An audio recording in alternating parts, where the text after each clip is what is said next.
Ladies and gentlemen, the very word secrecy is repugnant in a free and open society, and we are, as a people, inherently and historically opposed to secret societies, to secret oaths, and to secret proceedings. We decided long ago that the dangers of excessive and unwarranted concealment of pertinent facts far outweighed the dangers which are cited to justify it. Even today, there is little value in opposing the threat of a closed society by imitating its arbitrary restrictions. Even today, there is little value in ensuring the survival of our nation if our traditions do not survive with it. And there is very grave danger that an announced need for increased security will be seized upon by those anxious to expand its meaning to the very limits of official censorship and concealment. That I do not intend to permit to the extent that it's in my control.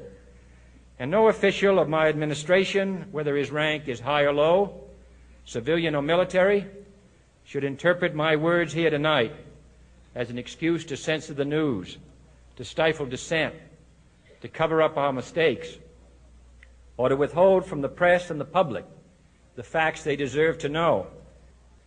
For we are opposed around the world by a monolithic and ruthless conspiracy that relies primarily on covert means for expanding its sphere of influence, on infiltration instead of invasion, on subversion instead of elections, on intimidation instead of free choice, on guerrillas by night instead of armies by day. It is a system which has conscripted vast human and material resources into the building of a tightly knit, highly efficient machine that combines military, diplomatic, intelligence, economic, scientific, and political operations. Its preparations are concealed, not published. Its mistakes are buried, not headlined. Its dissenters are silenced, not praised. No expenditure is questioned, no rumor is printed, no secret is revealed. No president should fear public scrutiny of his program, for from that scrutiny comes understanding, and from that understanding comes support or opposition, and both are necessary. I am not asking your newspapers to support an administration, but I am asking your help in the tremendous task of informing and alerting the American people. For I have complete confidence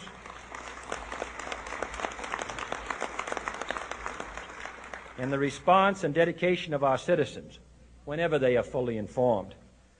I not only could not stifle controversy among your readers, I welcome it. This administration intends to be candid about its errors. For as a wise man once said, an error doesn't become a mistake until you refuse to correct it. We intend to accept full responsibility for our errors, and we expect you to point them out when we miss them. Without debate, without criticism, no administration and no country can succeed, and no republic can survive. That is why the Athenian lawmaker Solon decreed it a crime for any citizen to shrink from controversy. And that is why our press was protected by the First Amendment, the only business in America specifically protected by the Constitution, not primarily to amuse and entertain, not to emphasize the trivial and the sentimental, not to simply give the public what it wants, but to inform, to arouse, to reflect, to state our dangers and our opportunities, to indicate our crises and our choices, to lead, mold, educate, and sometimes even anger public opinion. This means greater coverage and analysis of international news, for it is no longer far away and foreign, but close at hand and local. It means greater attention to improved understanding of the news, as well as improved transmission. And it means, finally, that government at all levels must meet its obligation to provide you with the fullest possible information outside the narrowest limits of national security. And so it is to the printing press, to the recorder of man's deeds, the keeper of his conscience, the courier of his news, that we look for strength and assistance, confident that with your help, man will be what he was born to be, free and independent.